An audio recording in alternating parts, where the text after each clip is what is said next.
Okay, alright. Welcome back to my YouTube channel. I'm Mandy's Vlog.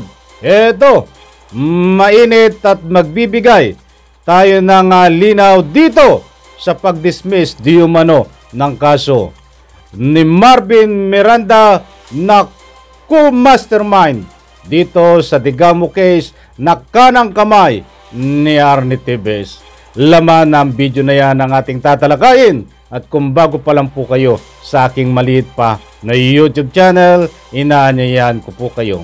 Please subscribe, sabay-sabay po nating i-like ang video na ito kung nagustuhan nyo po.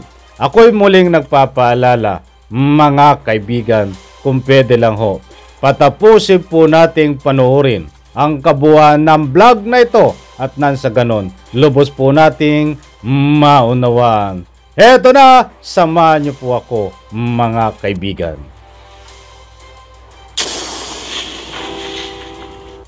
Napagbigyan naman ng korte ang hiling ng kampo ng umano'y co-mastermind na si Marvin Miranda na ibasura ang kaso sa korte. Suspendido ang arraignment kay dating Negros Oriental Congressman Arnolfo Tevez Jr. at iba pang akusado sa pagpaslang kay dating Governor Roel Digamo at siyam na iba pa. Matapos ang naging pagdinig sa Manila Regional Trial Court Branch 51 ngayong araw, may mga inihain pang mosyon na kailangan pang iresolba ng korte.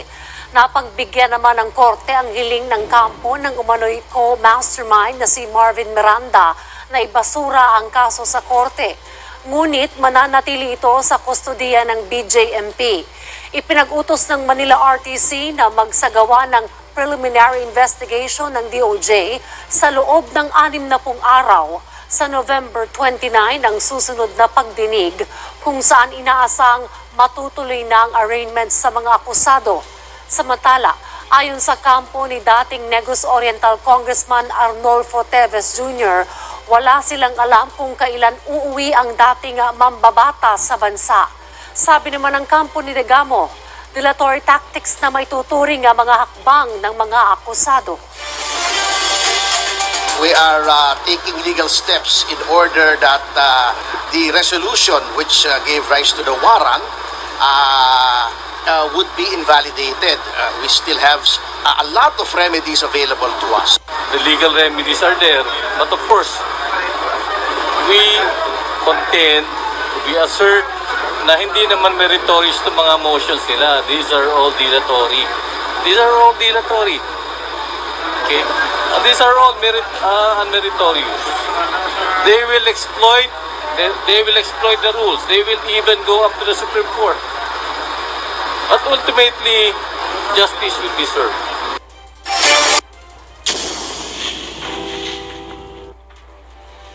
Okay, alright. Shout out at maraming salamat po PTV at sa paggamit, ipaintulot ng inyong counting video clips. Maraming salamat po muli PTV. Okay, importante po nating at mahalaga na malaman ito, maintindihan. Bagamat hindi po tayo abogado, ay nagkaroon po tayo ng masusi na pagre-research dito na nagbabatay nga po tayo dito sa video, sa rolling ng video sa PTV na maliwanag ho diyan na sinabi na kinatigan ng korte na dismiss ang kaso ni Marvin Miranda. Sa hindi pa po nakakakilala dito kay Marvin Miranda, ito ho ang co-mastermind dito sa pagpaslang di umano kay Governor Digamo.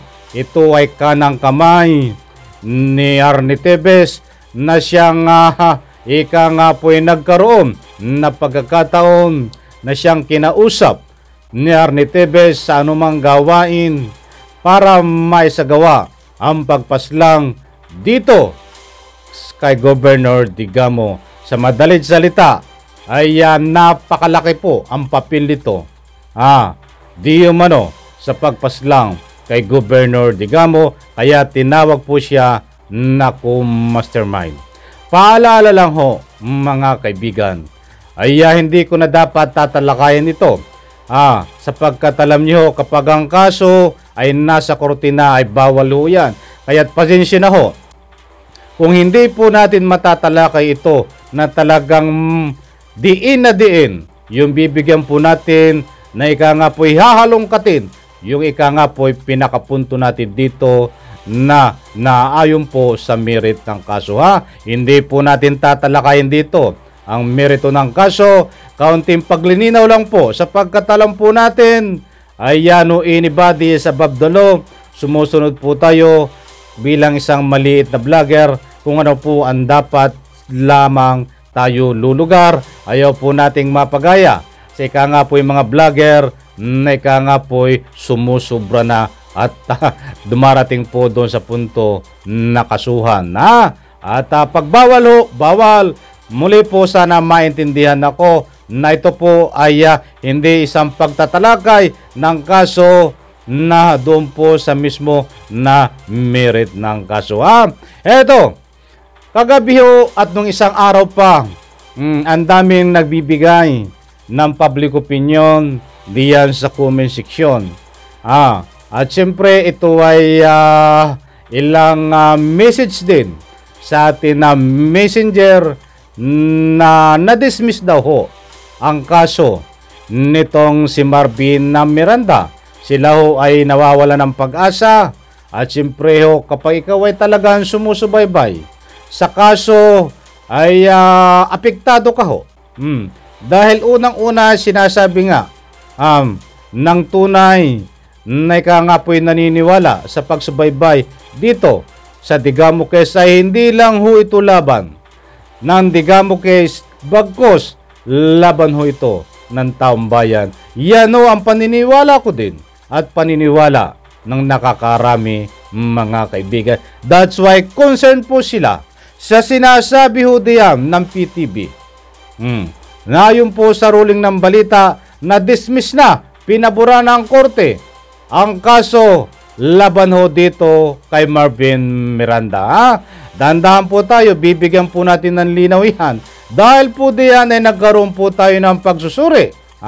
Sinasabi ko sa inyo, ay bago tayo magtalakay, ay nagkaroon po tayo ng masusing pagsusuri. At siyempre sa mga kaibigan din nating abogado, ay nagtanong din po tayo kung pwedeng talakayin natin ito dahil ang kaso ay nasa korte na. Ay pipwede pala basta tika nga po, wag natin talakayin yung mismong ikangay yung tinatawag na kaso sa korte kung ano dapat ang dapat gawin mga kaibigan.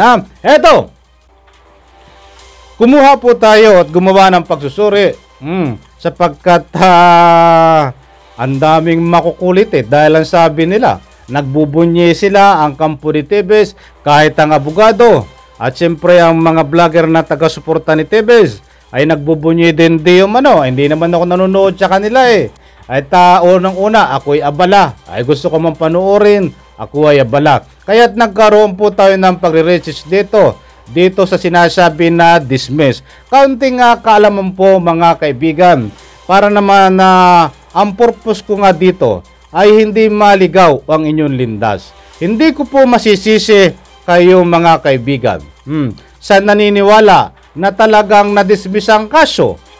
Dahil ayon sa mga paliwanag ng ilan, lalong-lalo na po diyan sa video na yan, na pinakita ko po sa inyo na talaga pong sinasabi diyan na dismiss ang kaso. Malinaw po, kaya't hindi ko ho kayo masisisi na ika nga po'y mapaniwala kayo. Ba't nagkaroon po tayo ng pagsusuri? Ba't hindi po natin kinukontra ang sinabi ng PTV? Karapatan po nilang sabihin yan ayon po sa nakuha nilang mga dokumento. Okay. At dito po sa dokumentong ito ay babasahin ko. At sa kung hindi nyo medyo naunawaan, nandiyan ho, pinakita ko po sa screen. Pwede nyo pong i-screenshot at basahin nyo po ng mabuti mga kaibigan. Ito, para lubos po nating maintindihan. Yung sinasabi na dismiss, ito po ang katotohanan. Where the court resolved the following. Hindi ko na babasahin ng marami kasi unang-una, hindi ko na dapat talakayin ito kasi bawal po. ang kaso ay nasa korte, kahit kaunting padaan lang po para maintindihan po natin ito. Where the court resolved the following. Grant the motion to quash information filed by the accused Marvin Miranda Halaman. Okay, nag-grant po ang motion na pinail ng abogado ni Miranda diyan po sa korte.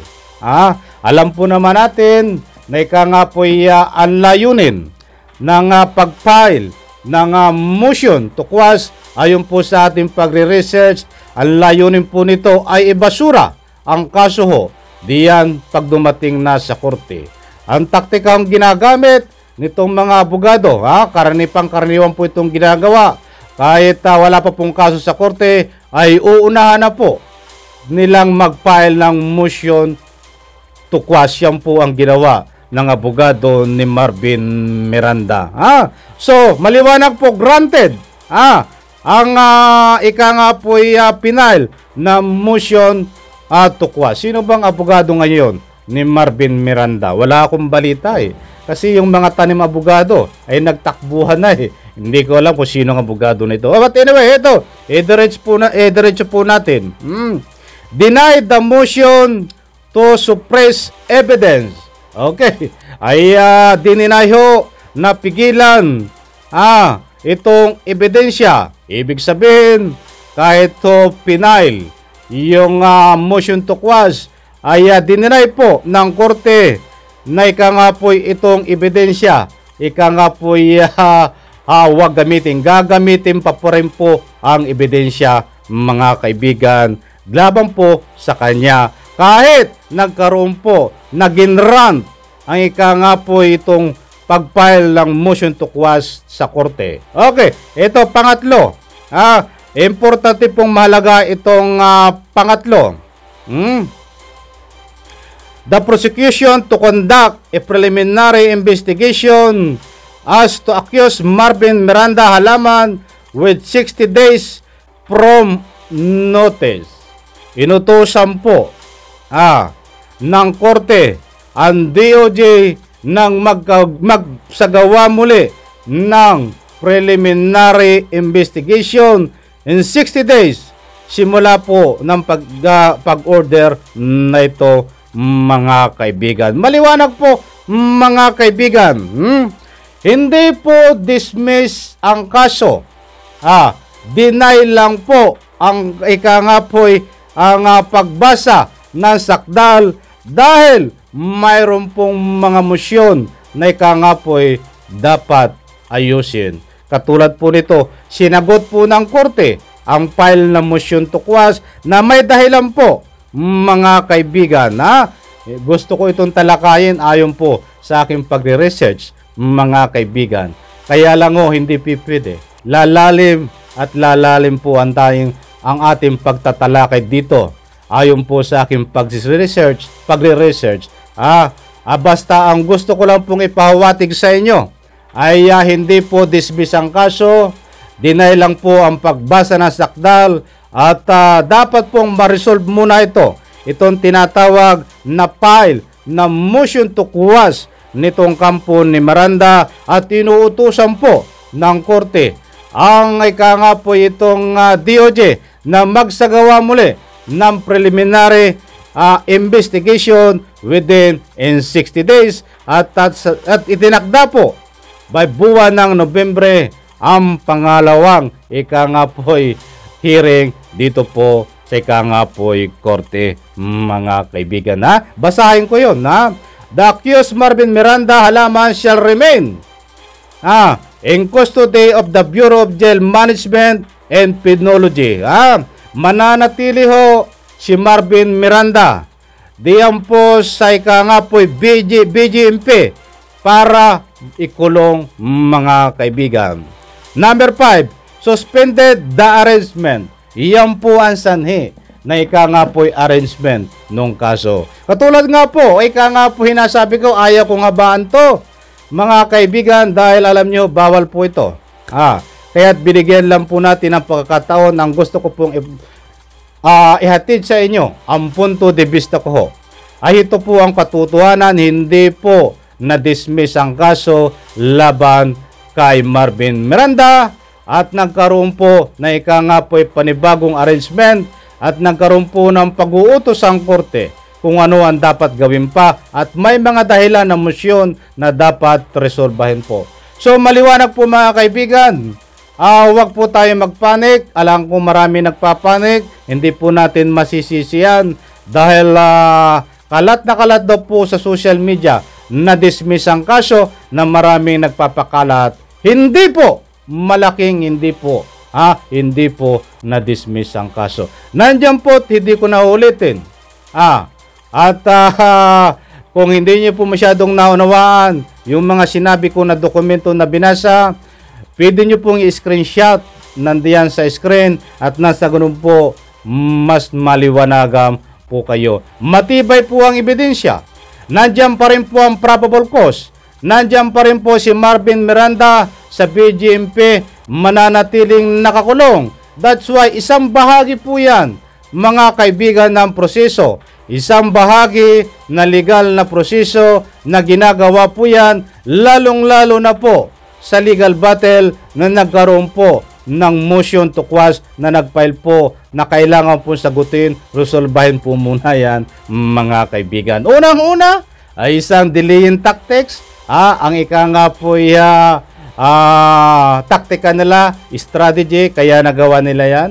Hindi naman tayo bubo, hindi tanga, kahit hindi tayo nag-aral lang abogado, mga kaibigan. Delaying tactics, kahit alam nila na maraming ebidensya, ay ika nga po isang delaying tactics ang ginagawa dito ng kampo ng mga TVs. Kaya't importante po, mga kaibigan, sa kaso na ito, hindi lang po sa kaso na ika nga po Digamo case. Importante po kahit medyo mabagal ang pagpailang kaso ay liglig, siksik, hindi po magkakaroon ng technicality. Katulad po niyan, mga kaibigan, bakit ko nasabi? Kahit po gaano karami ang ebidensya, kahit po strong evidence ang nakalatag, pag nagkaroon po ng technicality, dahil dyan po sa motion to quash, may procedure po dyan, may batayan kung bakit dapat i-dismiss ang kaso sa motion to quash pag niranted. Dahil dyan po pumapasok yung technicality, mga kaibigan. Alam nyo na yun, hindi ko na papaliwanag, mga kaibigan. Okay, katulad muli ng sabi ko, hindi ko ito habaan dahil ayaw ko pong talakayin ang mismong merito nitong kaso na ito dahil bawal po yan, mga kaibigan. Sana po maintindihan nyo. Maliwanag po, hindi po dismiss ang kaso, delay lang po. At magkakaroon po ng panibagong arrangement. At may mga dahilan po nandiyan po na ipaliwanag po sa video na yan, mga kaibigan. Maraming salamat po at pagpalain po tayo lahat. At shoutout po muna tayo, mga kaibigan, sa lahat po ng masugid nating taga-subaybay. Ay heto't bigyan po natin ng pagpupugay. At tungkol naman dito sa aking upload, sa lahat po na hindi nakakabisita pa sa aking upload dito kay Senyor Aguila. At siyempre dito sa aking mga upload pa na hindi kayo nabibisita, paki-like po. At maraming salamat po sa inyong mga like sa bawat upload ko. Kung totoo yan, Bayan Senyor Aguila, Sugunan, Sanlibutan, very powerful. Buhat kay Won. Maraming salamat, shoutout Won. Ay kay Divine Grace, maraming salamat, shoutout ng Germany. Sarah Mahopel ng Canada, shoutout, maraming salamat. Evelyn Guyal, maraming salamat, shoutout sa always sa pagbigay ng public opinion. Shandara Vlog, iyan na, shoutout at maraming salamat sa always support. Nandiyan po ang iyong request na i-upload ko na kahapon. Senyor sa kagago mo, bagay mo ipatyong ko na, hindi ko masyadong maintindihan to. Kasi Jerry Benamin, shoutout, maraming salamat. Buhat kay nito Domingos, hindi kasalanan ni Aguila yan. Kasalanan din ng mga tao. Tatanggapin kung maniwala sa kalagayan mo, tanggapin din. Buhat kay Domingos, shoutout. Yan. Kung ano man ang mga public opinion nyo, maraming salamat po. Nire-respeto ko po yan, mga kaibigan. Isa lang po ang ating Diyos. Kung sino man na nagsasabi na siya Diyos, false prophet po siya or insulto, kulto, Ernie Mapisa, shoutout po. Marami ang nagsasabi na ika nga po, anong sabi dito, dismiss na ang kaso ni Miranda, walang hustisya. Buhat kay Debig, shoutout. O kita ho, dito sa public opinion, no? Wag po kayong maniwala ha, naipaliwanag ko na po. Rosemary, bakit sumunod ang mga matatanda kay bata pa? Mga pulis at siguro mayor at iba pa. From Rosemary, shoutout po at maraming salamat. Marami ang nagpapakalat na dismiss na ang kaso, buhat kay Shandara din. Shandara Vlog, shoutout. Ayun, marami daw po nakapakalat na dismiss ng kaso, mga kaibigan. Okay, alright. Sa lahat po na hindi nabasa ay inyong mga public opinion at mga pangalan hindi na shoutout, sa susunod po natin vlog, ang mga kaibigan ay bibigyan po natin ng pagkataon na mabasa yan. Napakarami nyo po nyo. Sana po maintindihan nyo dahil kukulangin po tayo sa oras. Okay, maliwanag po ang ating pagtatalakay. Kung hindi man ho kayo naniniwala sa aking mga kaunting pagtatalakay, karapatan nyo po yan. Maraming salamat. Kung naniniwala po kayo dito sa ating munting talakayan, maraming salamat po. Sa lahat po na nagbibigay ng public opinion, diyan po sa comment section. Huwag po kayong masawa, karapatan nyo po yan. Huwag kayong matakot. Sabay-sabay po nating i-like ang video po na ito. Huwag po nating kalimutan, mga kaibigan. Siyempre, notification bell ho. At nasa ganun, pindutin nyo po ang bell all, notification bell. At kahit hindi nyo po ako hanapin, tuwing mag-upload po ako, ay manonotify po kayo. Maraming salamat, pagpalain po tayo lahat. Sabay-sabay tayong pumalakpak.